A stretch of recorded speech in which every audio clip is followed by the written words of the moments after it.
बिस्मिल्लाहिर्रहमानिर्रहीम अस्सलाम वालेकुम। हम स्टार्ट करने जा रहे हैं skin, hair and nails health assessment के वाइवा के लिए जो भी इम्पॉर्टेंट चीज़ें होगी वो मैं डिस्कस करूँगा इस वीडियो में एक शॉर्ट वे में। बाकी आपको डिटेल वीडियो चाहिए या डिटेल लेक्चर चाहिए उस पर मैंने अलग से वीडियोस बनाई है, तो वो आप देख सकते हैं। इसमें मैं जस्ट आपको एक ओवरव्यू दूंगा, ठीक है। तो ज़्यादा डिटेल इसमें आपने एक्सपेक्ट नहीं करना है। डिटेल चाहिए तो उसके लिए आप जो मैंने पहले वीडियोस बनाई है वो देख सकते हैं, ठीक है। Starting with the hair, skin and nails, ठीक है। सबसे पहले तो स्किन के आपको 3 लेयर्स पता होने चाहिए जो कि आपसे जो है पूछे जा सकते हैं वाइवा के दौरान। सबसे पहले एपिडर्मस, डर्मस और हाइपोडर्मस और एक सबकुटेनियस लेयर होता है, ठीक है। ये आपको पता होने चाहिए। फिर स्किन का काम क्या है, वही के बॉडी को जो है कवर करना है, बॉडी की जो है होम्योस्टेसिस बरकरार रखना है, इसमें जो है सेफ्टी देना है। और इसके अलावा इस पे जो है हेयर होते हैं, नेल्स होते हैं, जो कि वो भी हमारे एक किस्म के प्रोटेक्शन में काम करते हैं, ठीक है। इसके अलावा इसमें स्वेट ग्लैंड्स होते हैं, फैट्स होते हैं, बहुत सारी चीज़ें होती है। ये आपको बताया गया है एपिडर्मस, डर्मस और सबकुटेनियस लेयर में क्या क्या चीज़ें होती हैं। कि एपिडर्मस जो है आउटर लेयर है, डर्मस जो है डीप लेयर है मतलब मिडिल लेयर है, और हाइपोडर्मस या सबकुटेनियस लेयर उसके नीचे होता है। तो ये सारी चीज़ें जो 3 लेयर्स हैं मेन, वो आपको पता होनी चाहिए। और इसके अलावा जो वीडियो है ये आप फुल स्क्रीन करें ताकि आपको अच्छे से जो है वो चीज़ें नज़र आए, ठीक है। अच्छा जी, इसके बाद आपके हेयर और नेल्स 2 किस्म के प्रोटीन से बने होते हैं, केराटिन प्रोटीन, दोनों एक ही किस्म के, ठीक है। हेयर जो है वो भी आपके केराटिन प्रोटीन से बने होते हैं और आपके नेल्स भी केराटिन प्रोटीन से बने होते हैं। ये चीज़ इसमें याद रखनी है, ठीक है। फिर हेयर जहाँ से प्रोड्यूस होता है उसको हम हेयर पेपिला कहते हैं, हेयर बल्ब कहते हैं, ठीक है। और जो हेयर का हिस्सा जो हमें नज़र आ रहा है बाहर, ठीक है, उसको हम हेयर शेफ्ट कहते हैं। तो ये चीज़ें याद रखनी है। हेयर शेफ्ट जो बाहर नज़र आने वाला हिस्सा है, हेयर बल्ब जहाँ से आपका हेयर रूट जिसको हम कहते हैं, मतलब जहाँ से आपका हेयर जुड़ा हुआ है आपके स्किन के साथ, मतलब जहाँ से ये प्रोड्यूस हो रहा है, ठीक है। अच्छा जी, अब जब आप स्किन का असेसमेंट करते हैं, स्किन में मतलब मुख्तलिफ़ किस्म की चीज़ें देखते हैं, तो उसमें सबसे पहले हम स्किन की मतलब एरिया बाय एरिया चेक करते हैं, कलर देखते हैं, मॉइस्चराइजेशन देखते हैं मतलब नमी वगैरह, टेक्सचर देखते हैं, टर्गर देखते हैं और टेम्परेचर, ठीक है। कलर में मतलब आपने देखना है कि साइनोसिस नहीं है, मतलब साइनोसिस ज़्यादा ऑक्सीजन की कमी की वजह से होता है। एडिमा देखना है, अक्सर ज़्यादा जो है वो स्वेल हो जाती है। एरिथमा या ब्लड सप्लाई जो है वो ज़्यादा हो जाती है, वो जगह जो है वो गर्म हो जाती है जैसे इन्फ्लेमेशन में होता है। जॉइंट डस्ट में जो है बिल्कुल पीली पड़ जाती है। ये जो कलर है ना, इससे भी आपको पता चलेगा कि मतलब जिस तरीके के कलर है उसी तरीके का वो मतलब आपको कलर शो करेगा कि आपकी स्किन इसी तरीके से है, ठीक है। इसी तरह पेटेशिया और रेशेस है, तो ये सारी चीज़ें, ये कलर आपने देखनी है, ठीक है। मॉइस्चराइज है, मॉइस्चराइज मतलब जब आपकी स्किन बहुत ज़्यादा गीली टाइप हो रही हो, बहुत ज़्यादा नमीदार हो रही हो, ठीक है, उसको हम मॉइस्चराइजेशन कहते हैं। तो ज़्यादा मॉइस्चराइज भी नहीं होनी चाहिए, ज़्यादा नॉर्मल जो है हमारी स्किन वो ड्राई होती है। तो ड्राई हो तो सही है, ज़्यादा मॉइस्चर हो तो फिर उसमें आपने वो चीज़ें नोट करनी है। इसके अलावा आपने टर्गर नोट करना है, मतलब जब हम स्किन को खींचते हैं, ठीक है, और ये वापस अपने 30 सेकंड के अंदर अंदर अगर ये वापस अपनी पोजीशन पे चली जाए तो ये नॉर्मल है। अगर 30 सेकंड से ज़्यादा टाइम लग रहा है तो फिर ये इसकी टर्जिडिटी और टेक्सचर जो है ये ख़राब है। तो ये इसका टाइम, टेक्सचर और टर्गर क्या है ये चीज़ पता होनी चाहिए, ठीक है। हेयर और नेल का तो मैंने आपको बता दिया कि हेयर जो है इक्वली डिस्ट्रीब्यूटेड होने चाहिए आपके स्कल के ऊपर, उसका कलर सही होना चाहिए, ठीक है, टेक्सचर सही होना चाहिए। और एबनॉर्मल इसमें क्या होंगे कि डैंड्रफ है, एलोपेशिया है, मतलब हेयर जो है वो गिर रहे हैं, ठीक है, या कोई और एबनॉर्मलिटी है, ये चीज़ें आपने नोट करनी होंगी। इसी तरह के जो है नेल कलर जो है वो पिंक होता है, लाइट स्किन होता है, ठीक है, और डार्क में जो है ये थोड़ा सा ब्राउन कलर होता है। ये चीज़ें आपने नोट करनी है। इसके अलावा लीजन क्या है, लीजन मतलब आपके बॉडी के ऊपर या आपके स्किन के ऊपर किसी भी किस्म के दाने वगैरह आ जाना, ठीक है। इसमें 2 किस्म के होते हैं, एक होता है प्राइमरी लीजन, एक होता है सेकेंडरी लीजन। 2 चीज़ें आपने नोट करनी है इस लीजन में स्पेशली। प्राइमरी लीजन वो है जो कि न्यू कोई चीज़ आपके बॉडी के ऊपर आता है, कोई नया दाना, कोई नई चीज़, ठीक है, उसको हम क्या कहते हैं, प्राइमरी लीजन। और सेकेंडरी लीजन वो होगा जो किसी पुराने दाने से कोई नई चीज़ बन जाता है, मतलब वो ख़राब होकर किसी और चीज़ में कन्वर्ट हो जाता है, उसको हम सेकेंडरी लीजन कहते हैं। ये दो चीज़ें आपको याद होनी चाहिए, प्राइमरी लीजन और सेकेंडरी लीजन, इसमें बिल्कुल पूछा जा सकता है। बाकी इसके जो है नीचे आपको टाइप्स दिए गए हैं, तो इसको आप एक नज़र देख लें। खैर वैसे मुझे ये इतना इंपॉर्टेंट नहीं लग रहा, लेकिन देख लें, इग्नोर नहीं करना, ठीक है। अच्छा जी, फिर इसके अलावा बिनाइन और मेलिग्नेंट का आपको बताया गया है, ये ज़्यादा डिटेल में जाने की ज़रूरत नहीं है। बिनाइन और मेलिग्नेंट का आपको पता ही होगा। बिनाइन का मतलब होता है कि अभी कैंसर कंट्रोलेबल स्टेज में है, आप उसको कंट्रोल कर सकते हैं, ठीक है। और मेलिग्नेंट जब वो आपके कंट्रोल से निकल जाए और बिल्कुल बॉडी में जो है फैलना शुरू हो जाए, फिर हम उसको मेलिग्नेंट कहते हैं, और ये एक मतलब एक ख़तरनाक स्टेज होता है, ठीक है। और मेलिग्नेंट मेलानोमा का आपको बताया गया है, तो मेलानोमा से आपने मेलानिन याद रखना है। जब आपके बॉडी में जो मेलानिन सेल्स होते हैं जो कि मतलब कलर वगैरह जो रिलीज़ करते हैं, आपके स्किन को जो कलर देते हैं, ठीक है, मेलानिन, जब ये बहुत ज़्यादा रिलीज़ होना शुरू हो जाए ना, इसको हम कहते हैं मेलिग्नेंट मेलानोमा। वो जगह जो है बिल्कुल काली हो जाती है, वहाँ पे कैंसर के जो है अलामात आने शुरू हो जाते हैं। इस प्रोसेस को हम मेलिग्नेंट मेलानोमा कहते हैं, ठीक है। कॉमन स्किन डिसऑर्डर है तो सोरियासिस है। सोरियासिस जो है ये क्रॉनिक डिसऑर्डर है जिसमें इस तरीके के आपके स्किन पे दाग धब्बे आते हैं, ठीक है। और ये सिल्वरी टाइप के दाग धब्बे होते हैं, बस इतना याद रखें, सोरियासिस। कंटैक्ट डर्माटाइटिस क्या है? कंटैक्ट डर्माटाइटिस ये एक इन्फ्लेमेटरी डिसऑर्डर है, मतलब कहीं आपने जो है चोट लगी या कहीं आप गिर गए, आपके हाथ पे जो इस तरीके के रेशेस वगैरह आते हैं, इसको हम कंटैक्ट डर्माटाइटिस कहते हैं, ठीक है। यूटिकेरिया जो है ये ज़्यादातर एलर्जिक रिएक्शन में होता है, जो दाने वगैरह फ्लूइड फिल्ड दाने आते हैं ना, इसको हम यूटिकेरिया कहते हैं। ज़्यादा डिटेल में जाने की ज़रूरत नहीं है, ना ज़्यादा डिटेल में आपको याद रखने की ज़रूरत है, बस कुछ ना कुछ आपको आइडिया होना चाहिए वाइवा के हवाले से, ठीक है। इसमें जो है स्केबीज़ है और टीनिया कॉर्पोरस है जिसको हम रिंग वॉर्म कहते हैं, ठीक है। बस इसकी ना वो एक तस्वीर आपके जहन में हो तो बस काफ़ी है। अच्छा जी, अब जो इसमें मोस्ट इम्पॉर्टेंट है that is pressure ulcer. Pressure ulcer जो है क्या चीज़ है कि जब आपके स्किन के जो प्रेशर पॉइंट्स है, मतलब जैसे हमारे नीज़ है, हमारे एल्बोस है, या जहाँ पे प्रेशर ज़्यादा पड़ता है ना, वहाँ पे जो है ज़्यादा प्रेशर की वजह से वो स्किन ख़राब हो जाती है। फिर वो जो है इंजरी आपके स्टेज 1 में आपका जो है स्किन थोड़ा सा ख़राब हो जाता है, स्टेज 2 में जो है वो फिर स्किन मुकम्मल पार करके आपके डर्मस जो लेयर है वहाँ तक पहुँच जाता है, फिर स्टेज 3 में आपके फैट्स तक पहुँच जाता है, और स्टेज 4 में बिल्कुल आपके बोन्स नज़र आने लगते हैं। इसका आपको स्टेजेस पता होने चाहिए। अनस्टेजेबल में फिर ये मुकम्मल जो है वो काली एक चीज़ बन जाती है और फिर उसको सर्जरी करनी पड़ती है या मुकम्मल काटना पड़ता है, ठीक है। अब आते हैं हेयर एबनॉर्मेलिटीज़ पे। हेयर एबनॉर्मेलिटीज़ दो किस्म की होती है, एक एलोपेशिया जो कि मेल में कॉमन है, और ये एक नॉर्मल चीज़ है, स्पेशली मतलब जब एज के साथ साथ ये होता है, ठीक है। एलोपेशिया नॉर्मल है और हेयर लॉस है, मतलब मेल में हेयर लॉस को हम कहते हैं एलोपेशिया, एज के साथ होता है और मेल में नॉर्मल है, ठीक है। अच्छा, दूसरा है हिर्सुटिज्म। हिर्सुटिज्म ज़्यादातर फीमेल में होता है और ये एक एबनॉर्मल कंडीशन है, मतलब नॉर्मल नहीं है, ठीक है। किस वजह से होता है? जब फीमेल में मेल वाले कैरेक्टर आने लग जाए, उसमें जो है मतलब उनके चेहरे पे, उनके सीने पे बाल वगैरह आने लग जाए, चेस्ट एरिया पे, ठीक है। ज़्यादातर पॉलीसिस्टिक ओवरीज की वजह से होते हैं, या उनमें जो है टेस्टोस्टेरोन हार्मोन रिलीज़ होना शुरू हो जाए तो उनके ये अलामात आने लग जाते हैं, ठीक है। हिर्सुटिज्म और एलोपेशिया के दरमियान आपको फ़र्क पता होना चाहिए। Alopecia male related hair abnormality है और हिर्सुटिज्म जो है फीमेल रिलेटेड है। इसके अलावा नेल एबनॉर्मेलिटीज़ है। नेल जो है हमारे नॉर्मली 160 डिग्री पे होते हैं, लेकिन अगर ये 180 तक चले जाएं तो फिर उसको हम क्लब्ड फिंगर कहते हैं, ठीक है। और ये एक एबनॉर्मल कंडीशन है। नॉर्मल हमारी नेल की जो मतलब डिग्री है वो 160 है, ठीक है, लेकिन अगर 180 हो गया तो फिर ये एबनॉर्मल है, ये पता होना चाहिए।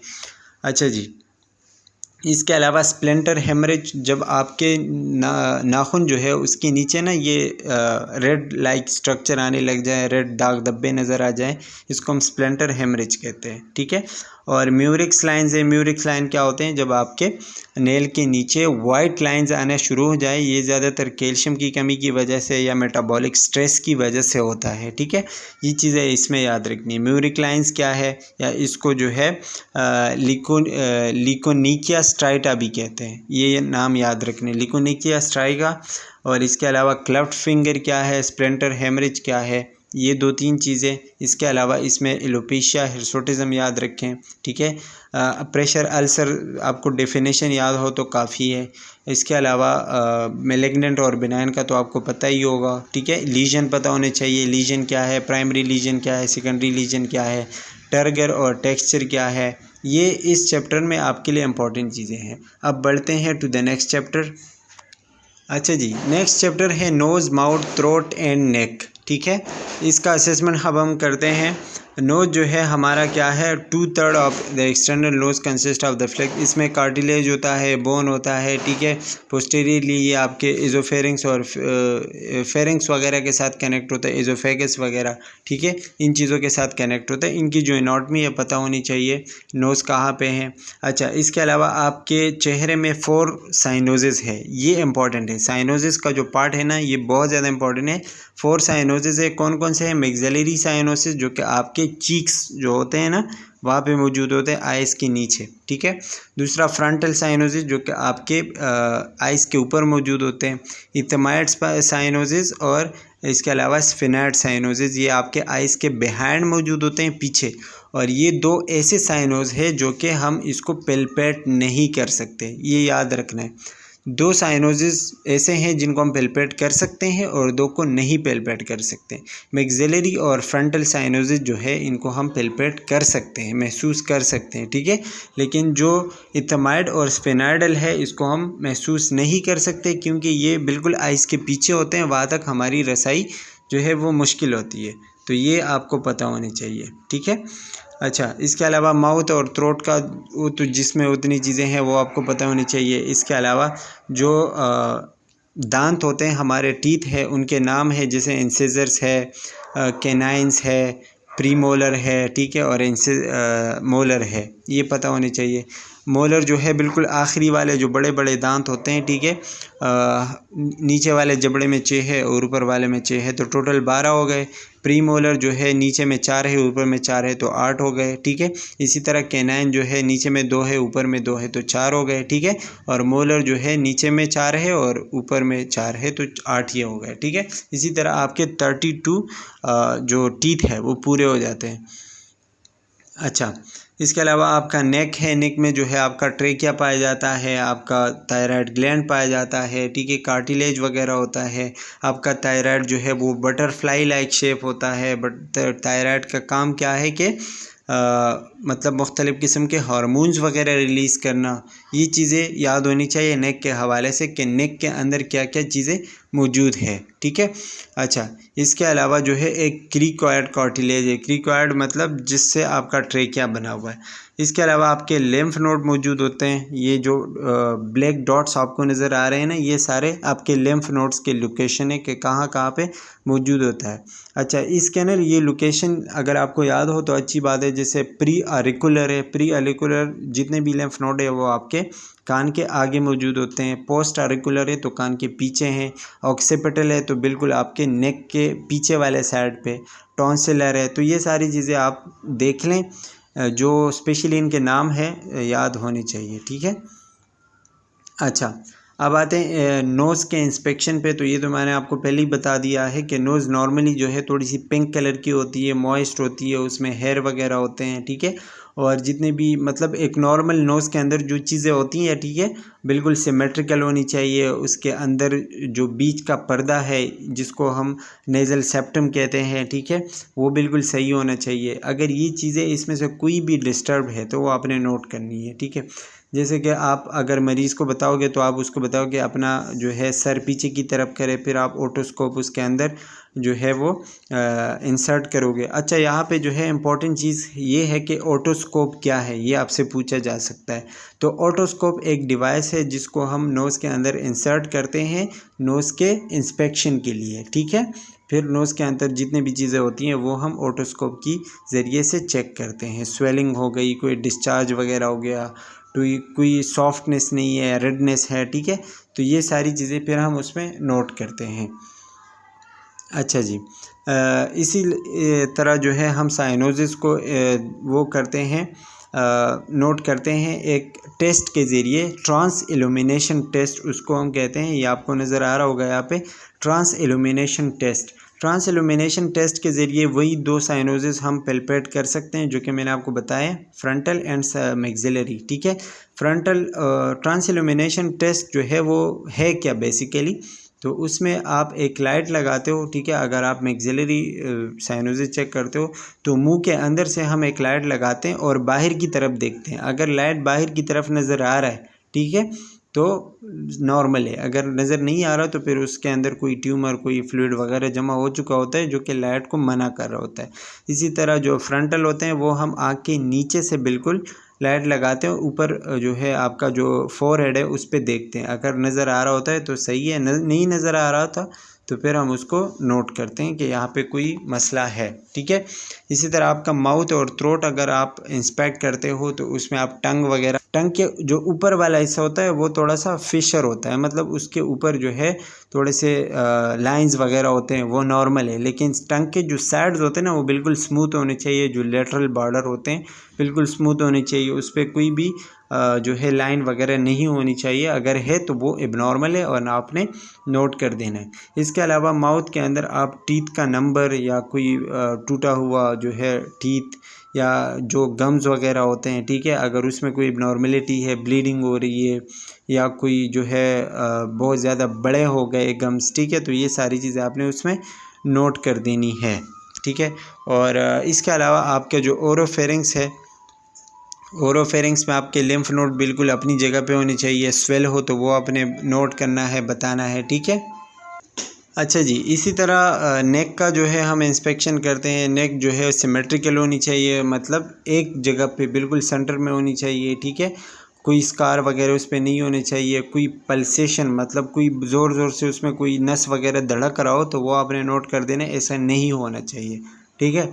अच्छा, इसके अलावा जो है लिम्फ नोड वगैरह आपने पेल्पेट कर देने, वो तो मैंने आपको बता दिया कि लिम्फ नोड कहाँ है और कहाँ पे होते हैं, ठीक है, और क्या होते हैं।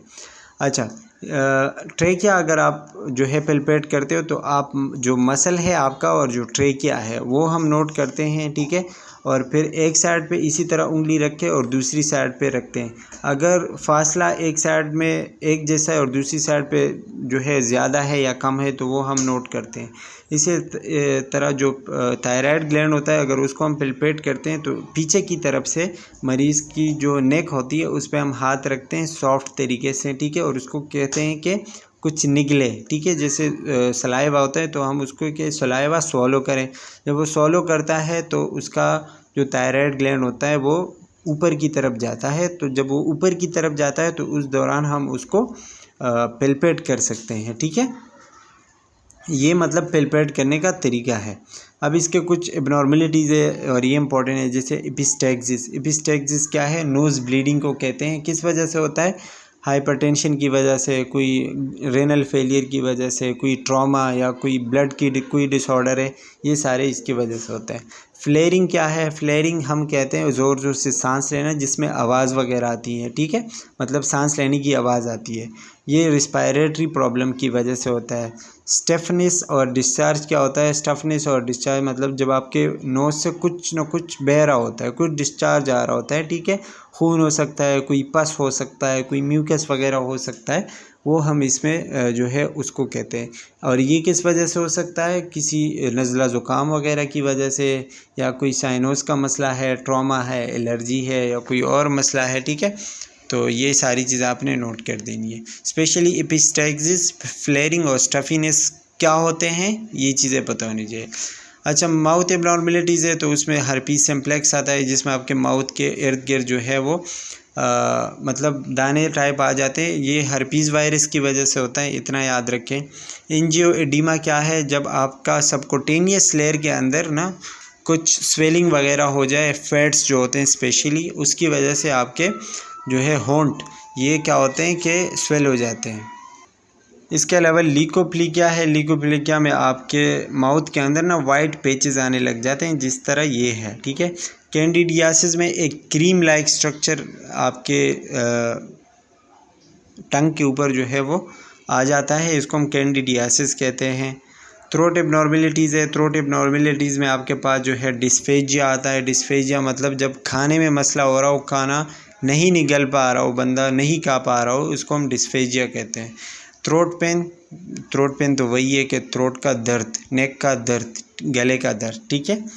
अच्छा जी, ये आप फिर अपने आपके दिमाग में जो भी आता है ना, मतलब जो भी आपसे पूछा जाए कि थ्रोट पेन क्यों होता है, तो फिर आपको जो चीज़ आसान लगे वो आपने बता देना है, बस चुप नहीं बैठना है। वाइवा जो आपसे लेते हैं उस टीचर के आगे आपने चुप नहीं बैठना है। जो भी आपको मतलब समझ आ रहा हो कि ये सही, थ्रोट का जो है कोई एलर्जिक रिएक्शन है, कोई नज़ला ज़ुकाम है, कोई ट्रॉमा है, इंजरी है, तो बंदा नहीं खा पा रहा होता है या उसको जो है दर्द होता है, ठीक है, ये सारी चीज़ें आपने बता देनी है। टॉन्सिलाइटिस जो है, टॉन्सल का इन्फ्लेमेशन है, इसमें जो है आपके टॉन्सल जो है वो क्या होते हैं कि बड़े हो जाते हैं। फेरेंजाइटिस आपके फेरिंग्स का इन्फ्लेमेशन है। डिफ्थीरिया जो है इसी तरह एक एक्यूट ख़तरनाक बीमारी है, ठीक है, जिसकी वजह से मतलब आपके माउथ जो ओरल कैविटी है वो ख़राब हो जाती है। अच्छा, नेक एबनॉर्मेलिटीज़ में गोइटर होता है, जिसको हम गोइटर मतलब थायराइड ग्लैंड के स्वेलिंग की वजह से होता है। जब थायराइड ग्लैंड बहुत ज़्यादा स्वेल हो जाए उसको हम कहते हैं ग्रेव्स डिजीज़। इसमें जो है टॉक्सिक गोइटर होता है, मतलब ख़तरनाक गोइटर इसमें प्रोड्यूस होता है। ग्रेव डिजीज़ आपने पढ़ा होगा, जब बहुत ज़्यादा एक्सेसिव थायराइड हार्मोन रिलीज़ होता है उसकी वजह से, ठीक है। मल्टीन्यूक्लियर गोइटर है तो ये इसमें भी गोइटर होता है, लेकिन बहुत बड़ा होता है, फिर ये मज़ीद भी ख़तरनाक होता है। बस ये चीज़ें आप याद रखें, ठीक है। अब यहाँ तक ये काफ़ी है। Moving to the next chapter. अच्छा जी, अब हमारा नेक्स्ट चैप्टर है ब्रेस्ट एंड एक्जिला, ठीक है। ब्रेस्ट जो है स्पेशली फ़ीमेल ऑर्गन है, और इसमें कहाँ पे मौजूद होता है? हमारे फीमेल जो होते हैं, ठीक है, उनके चेस्ट एरिया पे मौजूद होते हैं। इनको हम दूसरा नाम कहते हैं मेमरी ग्लैंड्स। ब्रेस्ट को दूसरा नाम कहते हैं मेमरी ग्लैंड्स, याद रखें ये, ठीक है। इंटीरियर चेस्ट वाल पे मौजूद होते हैं। सेकंड थर्ड रिब से लेके 6th और 7th रिब तक इसका एरिया होता है, ठीक है। अच्छा, इसमें जो है नीचे क्या होता है? ब्रेस्ट के नीचे इसमें जो है ग्लैंडुलर फाइब्रस और फैटी टिश्यूज़ होते हैं, और जो है ये एज के साथ मतलब इसमें चेंजेस वगैरह आने लगते हैं, ठीक है। और इसका जो टेल होता है वो आपके जाके एक्जिला में ख़त्म होते हैं, तो ये चीज़ पता होनी चाहिए। इसको हम कहते हैं टेल ऑफ स्पेंस। जो आपके मतलब अगर आपसे पूछा जाए कि टेल ऑफ स्पेंस क्या है, तो आपके ब्रेस्ट से फैट का जो मतलब टेल है, जो कि आपके एक्जिला में जाके ख़त्म होता है, उसको हम कहते हैं टेल ऑफ स्पेंस। ये आपको इस पिक्चर में नज़र आ भी रहा होगा, जो छोटा सा जाके ख़त्म हो रहा है ना, उसको हम एक्सिलरी टेल ऑफ स्पेंस कहते हैं, ठीक है। अच्छा जी, इसके अलावा इसके अंदर जो है लिम्फ नोड होते हैं, जो कि इस पिक्चर में आपको दिखाए गए हैं। जितने भी ये रेड कलर के नहीं, सॉरी, ग्रीन कलर के हैं ना, ये सारे लिम्फ नोड्स हैं, ठीक है। और लिम्फ नोड का काम क्या होता है कि इम्यूनिटी प्रोवाइड करना होता है, लिम्फ फ्लूइड वगैरह उसमें काम करना होता है। तो इम्यूनिटी आप बस इतना रखें याद कि लिम्फ नोड का काम क्या है? इम्यूनिटी प्रोवाइड करना है, ठीक है। और जो बैक्टीरिया वगैरह होता है उनको बॉडी से जो है वो दूर करना है और बॉडी को महफूज रखना है। अच्छा जी, अब ये जो चार्ट है ना, ये इम्पॉर्टेंट है। बिफ़ोर 8 जो होता है, बिफ़ोर एज मतलब 8 साल के एज से पहले जो फीमेल्स होती हैं, ठीक है, उनके ब्रेस्ट डेवलपमेंट नहीं हो चुकी होती। बिटवीन 8 to 13 जैसे कि पेपर में आया था, उनके जो है निपल्स वगैरह प्रोट्रूड करने लग जाते हैं, थोड़े थोड़े ब्रेस्ट जो है वो डेवलप होने लग जाते हैं, ठीक है। फिर एडल्टहुड के दौरान जब मतलब बालिग होती हैं अच्छी खासी, तो फिर वो इस तरीके के जो है फुल हो जाते हैं, टेंडर हो जाते हैं, मतलब थोड़े से सख्त हो जाते हैं। और मेंस्ट्रुअल साइकिल के दौरान जो है वो बिल्कुल टेंडर वगैरह, उसमें जो है हार्मोनल फ्लक्चुएशंस आती हैं। मतलब जब उनका मेंस्ट्रुअल साइकिल स्टार्ट होता है तो फिर हार्मोनल फ्लक्चुएशंस आती हैं, जिसकी वजह से ड्यूरिंग मेंस्ट्रुअल साइकिल जो है ब्रेस्ट में भी चेंजेस आने लगते हैं। तो ये चीज़ें याद रखनी है। सबसे पहले ब्रेस्ट डेवलपमेंट कहाँ और कब स्टार्ट होता है? 8 से 13 साल की उम्र में, ठीक है। फिर उसके बाद जो है उसमें फ्लक्चुएशंस, मतलब हार्मोन्स की वजह से मुख्तलिफ़ किस्म की चेंजेस आती हैं। ड्यूरिंग प्रेगनेंसी जो है वो मज़ीद उसमें जो है इंक्रीज़ आता है डायमीटर में, मतलब बड़े हो जाते हैं, ठीक है। निपल जो है वो मज़ीद डार्क हो जाता है, ठीक है। और ये सारी चीज़ें ब्रेस्ट जो है वो इनलार्ज हो जाती है। ये नोट करनी आपने कि ड्यूरिंग प्रेगनेंसी क्या होता है। आफ्टर प्रेगनेंसी क्या होता है कि ब्रेस्ट फीडिंग जो है वो मतलब ब्रेस्ट फीडिंग स्टार्ट होता है। इसके अलावा ब्रेस्ट जो है वो अपना साइज़ जो है वही रोक लेती हैं और थोड़ा सा ब्रेस्ट साइज़ कम हो जाता है, ठीक है। लेकिन जो प्रेगनेंसी स्टार्ट था उस वहाँ तक नहीं गया था। अच्छा, आफ्टर मीनोपॉज जो है ब्रेस्ट जो है वो मुकम्मल स्मॉलर हो जाते हैं और उसके जो लेगामेंट्स है वो रिलैक्स हो जाते हैं, मतलब ख़राब हो जाते हैं, ठीक है। और ब्रेस्ट ऐसा फॉल डाउन स्टेज में आ जाते हैं, मतलब जैसे बिल्कुल वीक हो जाते हैं। अच्छा जी, अब इसके अलावा इंस्पेक्शन कैसे करते हैं? इंस्पेक्शन तो मतलब नॉर्मली हम देखते हैं कि उसमें कोई मांस वगैरह नज़र नहीं आ रहा, वो बिल्कुल नॉर्मल है, दोनों एक जैसे हैं, सिमेट्रिकल है, साइज़ और शेप में कोई डिफरेंस नहीं है। निपल जो है वो बिल्कुल बाहर की तरफ है, अंदर की तरफ नहीं गया हुआ, डिम्पल जैसे होते हैं ना, डिम्पल नहीं है। और ये सारी चीज़ें मतलब जो भी इबनॉर्मेलिटी है वो आपने नोट करनी है। पेल्पेशन में हम देखते हैं कि फिर हम मतलब हाथ से टच करके देखते हैं, कोई इबनॉर्मेलिटी हो, कोई मांस नज़र आ रहा हो या उसमें कोई पस हो, तो फिर हम वो नोट करते हैं, ठीक है। अच्छा जी, इसके अलावा जो मुख्तलिफ़ किस्म के पेल्पेशन मेथड्स हैं उसमें सर्कुलर, जो बिल्कुल हम सर्कुलर मोशन में करते हैं, वेज में हम कुछ अंदर की तरफ कुछ बाहर की तरफ जो है वो चेक करते हैं, और वर्टिकल स्ट्रिप। इसमें जो मोस्ट इम्पॉर्टेंट या जो सबसे अहम तरीका है ब्रेस्ट एग्जामिनेशन का या ब्रेस्ट पेल्पेशन का, वो है वर्टिकल स्ट्रिप, ठीक है। ये चीज़ पता होनी चाहिए कि बेस्ट तरीका कौन सा है ब्रेस्ट एग्जामिनेशन का, वर्टिकल स्ट्रिप, ठीक है।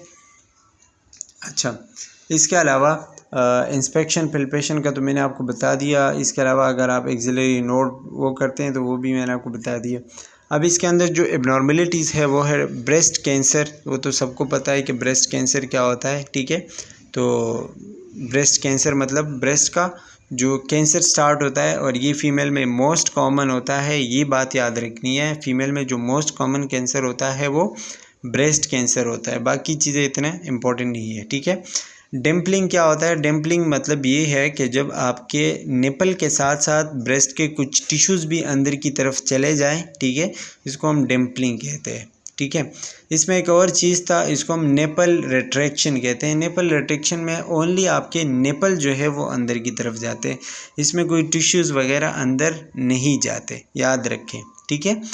अच्छा, इसके अलावा और कोई इसमें इतना कुछ ख़ास है नहीं। इसके अंदर जो एक चीज़ है वो है गायनेकोमेस्टिया। गायनेकोमेस्टिया जो है मेल ब्रेस्ट डिसऑर्डर है। जब मेल में ब्रेस्ट डेवलप होने लग जाए, ठीक है, इसको हम गायनेकोमेस्टिया कहते हैं। और ये इसके बहुत सारे रीज़न्स हो सकते हैं, जैसे कि एबनॉर्मल हार्मोन जो है वो रिलीज़ होने लग जाए, जो प्रोजेस्टेरॉन वगैरह होते हैं, ठीक है, वो रिलीज़ होने लग जाए, टेस्टोस्टेरॉन की कमी आ जाए, अल्कोहल की कंजम्पशन की वजह से भी होता है, या कोई ऐसी ड्रग्स वगैरह यूज़ करते हैं जो साइड इफ़ेक्ट्स में, जैसे सिमेट्रिडीन में हमने पढ़ा था, ठीक है। तो ये सारी चीज़ें मेल में होती है। गायनेकोमेस्टिया अगर आपसे पूछें तो आपको पता होना चाहिए कि ये एक मेल ब्रेस्ट डिसऑर्डर है। जब मेल में ब्रेस्ट एनलार्जमेंट होने लग जाए, इसको हम गायनेकोमेस्टिया कहते हैं। And that's all about the breast and axilla assessment.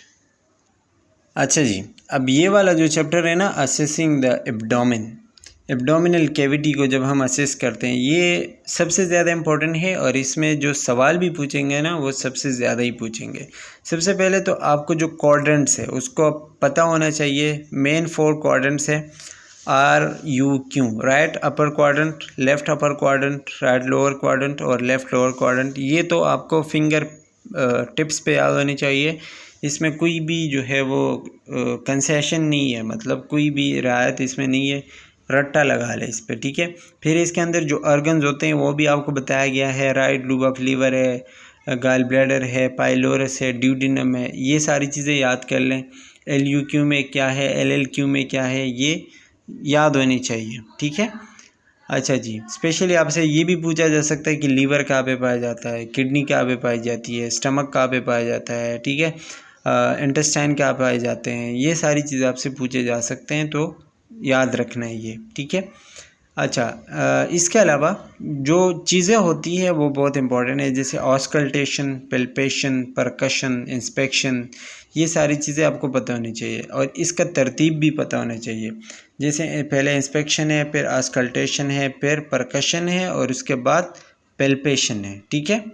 तीनों का, चारों का जो है आपको तरतीब याद होना चाहिए और चारों में हम करते क्या हैं, इंस्पेक्शन में क्या करते हैं, ऑस्कल्टेशन में क्या करते हैं, परकशन में क्या करते हैं और पेल्पेशन में क्या करते हैं, ये सारी चीज़ें आपको पता। जैसे इंस्पेक्शन में जो है आप ओनली अपनी आई से देखते हो, ठीक है, चीज़ को ऑब्ज़र्व करते हो, इंस्पेक्ट करते हो, उसको हम इंस्पेक्शन कहते हैं कि बिल्कुल नॉर्मल है दोनों, मतलब आइज़ का अगर आप इंस्पेक्शन करते हो दोनों आइज़ बिल्कुल सेम है, उसमें जो है कोई एबनॉर्मलिटी नहीं है या कोई स्वेलिंग नहीं है, ये आप इंस्पेक्शन करते हो, ठीक है।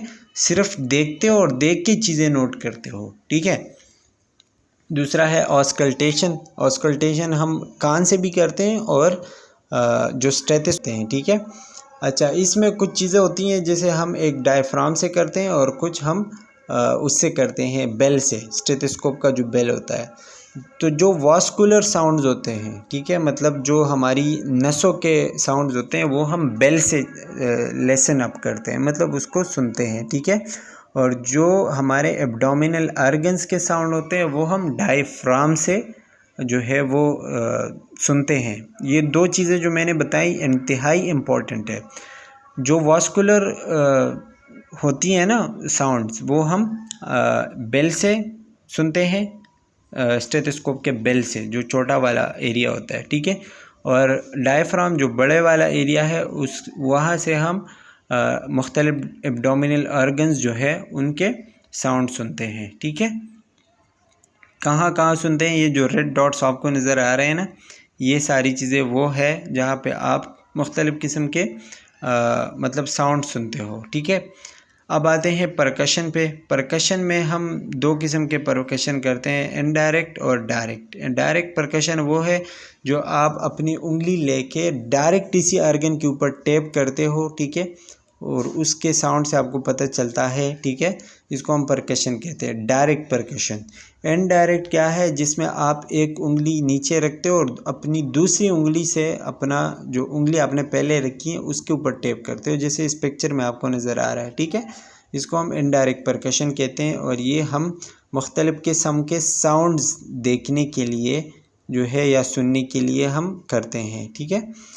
अच्छा जी, इसके अलावा जो आपका पेल्पेशन होता है, जैसे स्प्लीन को हम अगर परकश करते हैं तो स्प्लीन हमें आमतौर पर परकशन में नहीं मिलता। अब ये मैं आपको इम्पॉर्टेंट बात बताऊं, स्प्लीन जो होता है ना, ये स्पेशली एक तो लेफ़्ट साइड पे होता है, बिल्कुल हमारा जो रिब जहाँ पे ख़त्म होता है, ठीक है, वहाँ पे। लेकिन ये हम जब नॉर्मली परकश करते हैं ना तो ये हमें मिलता नहीं है, क्योंकि स्प्लीन बहुत अंदर की तरफ होता है और इसको हम नहीं परकश कर सकते। लेकिन अगर आपने इसको परकश किया और आपको ये मिल गया तो मतलब ये इसकी स्वेलिंग हो चुकी है, अब ये एबनॉर्मल कंडीशन में है। जब आपको ये मिल रहा है ना तो मतलब ये एबनॉर्मल कंडीशन है और इसको हम स्प्लीनोमेगेली कहते हैं। अगर आपसे पूछा जाए कि स्प्लीनोमेगेली क्या है, तो स्प्लीन का साइज़ इंक्रीज़ होना और वो आपको मिलेगा ड्यूरिंग परकशन, ठीक है। अगर आपको मिल जाए तो मतलब उसका साइज़ इंक्रीज़ हो चुका है और एबनॉर्मल है, वरना नॉर्मल होगा तो फिर वो आपको परकशन के ज़रिए नहीं मिलेगा, याद रखें ये, ठीक है। अच्छा, इसके अलावा पेल्पेशन है। पेल्पेशन हम अपने हाथ के ज़रिए करते हैं, डीप पेल्पेशन और लाइट पेल्पेशन होता है। लाइट पेल्पेशन जो है वो आप मतलब हाफ इंच तकरीबन 1.5 सेंटीमीटर अपना हाथ जो है वो स्किन के अंदर मतलब उसको डिप्रेस करते हो स्किन को, ठीक है। अच्छा, और जो डीप पेल्पेशन होता है उसमें आप 2 to 3 सेंटीमीटर 2 to 3 इंच या 5 to 7.5 सेंटीमीटर आप उसको जो है अंदर की तरफ डिप्रेस करते हो। तो इसमें लैट पिल्पेशन का आपको पता होना चाहिए। लैट पिल्पेशन जो है वो थोड़ा सा होता है, मतलब 1/2 इंच होता है, और जो डीप पिल्पेशन होता है वो 2 to 3 इंच होता है। इसमें हम स्किन को ज़्यादा जो है वो डिप्रेस करते हैं। और क्यों करते हैं? ताकि जो भी ऑर्गन्स हैं उनका हमें साइज़ पता चल सके, उनका जो एरिया है वो पता चल सके कि उसमें कोई एबनॉर्मेलिटी तो नहीं है, या उसका साइज़ इंक्रीज़ हुआ है, या वो अपनी जगह से कहीं और चला गया है। ये सारी चीज़ें हम देखते हैं और उसमें करते हैं, ठीक है। लीवर का जो है हम इस तरीके से परकशन करते हैं, वो आपको बताया गया है कि एक हाथ हम नीचे रखते हैं और दूसरी हाथ से हम परकशन करते हैं। अच्छा, स्प्लीन का तो मैंने आपको ऑलरेडी बता दिया है। इसके अलावा जो एब्डोमिनल एवोर्टा होता है, बस आपको जो मेन चीज़ें हैं ना, जैसे कि इंस्पेक्शन क्या है, परकशन क्या है, पिल्पेशन क्या है, ये आपसे पूछेंगे और डेफिनेटली पूछेंगे। 2-3 सवाल तो इसमें ही पूछ सकते हैं। तो ये आपने इसको इग्नोर नहीं करना है, ठीक है, और बिल्कुल याद रखना है, ठीक है। इसके अलावा जो मेल मतलब एबनॉर्मेलिटीज़ होती है मेल जेनेटिलिया में, ठीक है, उसमें हेमराइड्स वगैरह होते हैं, वो आपको पता होने चाहिए। हेमराइड्स के स्टेजेस होते हैं, स्टेज 1, स्टेज 2, स्टेज 3, स्टेज 4। इसमें नहीं बयान किए गए, एग्जामिन और रेक्टम का बताया गया है, एनएस और रेक्टम का, ठीक है। तो एनएस में जो है हम ओनली इंस्पेक्शन और पिल्पेशन करते हैं, क्योंकि वहाँ पे तो अस्कल्टेशन कर नहीं सकते।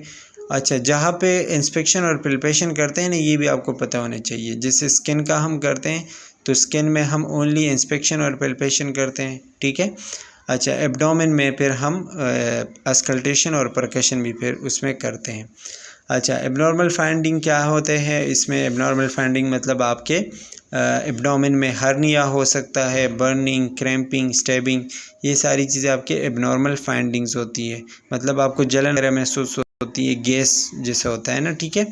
और हर्निया होता है। हर्निया आपको पता होगा कि जिसमें मुख्तलिफ़ किस्म के आपके जो स्पेशली इंटेस्टाइन होती है वो अपनी कैविटी से बाहर आ जाती है, ठीक है। कोई ट्यूमर है जिसमें मांस वगैरह होगा, ठीक है। तो ये सारी चीज़ें आपने नोट करनी है। और हेल्थ असेसमेंट बहुत मतलब इजी तो नहीं कह सकते इतना, लेकिन ये आपके दिमाग का खेल है कि आपको जो भी चीज़ समझ आ रही है और आपने मरीज़ को देख के अपने आप से जो भी चीज़ करनी है ना, वो आपने टीचर को बता देना है। स्पेशली इसमें मैं आपको बताऊं, ये आपने टीचर को ना बस चुप नहीं बैठना है, कोई ना कोई जवाब दे देना है। इंशाल्लाह आपका वाइवा अच्छा होगा, पास हो जाएगा। And that's all about all the chapters of health assessment. इसके अलावा अगर कोई क्वेश्चन है तो आप कमेंट करके पूछ सकते हैं। Thank you for watching, take care, bye bye.